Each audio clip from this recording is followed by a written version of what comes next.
Okay, so when we're talking about hyperpigmentation and textured skin, to get to a place where the skin is smooth, where the skin is brighter and has a more softer texture, the key that you want to focus on is exfoliation and brightening. That is the agenda, that is the goal, that is what's going to get you the results, right? So there are a plethora of products on the market that you can use, and instead of being product specific, I tend to be ingredient specific because it's the ingredients in said products that's going to get you the results. So when it comes to working with pigmentation, right? Remember, you're seeing the pigmentation on the outer surface of the skin. This is the stratum corneum. You're seeing the little spot, but you have to keep in mind, if you don't know, I'm telling you now, even though you see a spot on the surface of your skin, that pigmentation is like a tube down the layers of the skin. So just imagine a straw or a tube, and at the tip of the straw, you can see what you're drinking. You can see if it's a strawberry smoothie or a chocolate smoothie or vanilla smoothie right at the top. But when you begin to drink from the straw, you're pulling the shake up from the bottom all the way up through the straw. I hope that is a good analogy, but that is how pigmentation is. So you have to find a product that's not only going to clear it from the surface where you can see, you have to make sure that product is durable enough, potent enough, has enough active ingredients to reach beyond this outer level and work down through the layers of the skin. So what type of ingredients will work?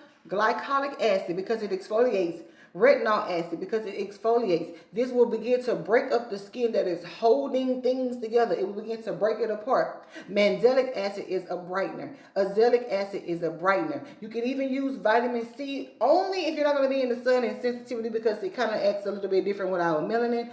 But definitely arbutin acid is a brightener. So look for products that have these ingredients in them. Look for products that are promoting brightening and have a specific level of a percentage of those ingredients. I'm going to say it again: glycolic acid, retinol acid, even salicylic acid in some instances. Azelaic acid, you're going to be doing arbutin acid, and kojic is another one, and mandelic. So that is my tip. And you want to work on exfoliating regularly.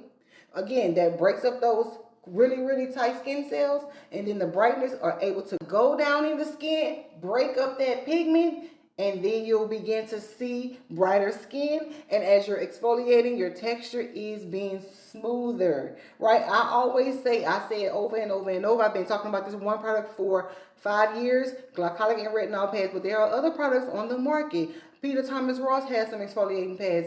I know I said I wasn't going to be product specific, but that's just two for you right there. You want to exfoliate, and you want to brighten, and you want to exfoliate again 2 to 3 times a week, and you want to brighten 2 to 3 times a week. So that, and I'm not saying this in a way, I'm talking fast because I just have limited space on my phone. I'm not saying this in a way to rush or be lack of empathy or lack of concern. I really want your skin to be as smooth, baby, as clear as it can possibly be. So definitely just do your research, find products that have those ingredients. I'm going to list them here again.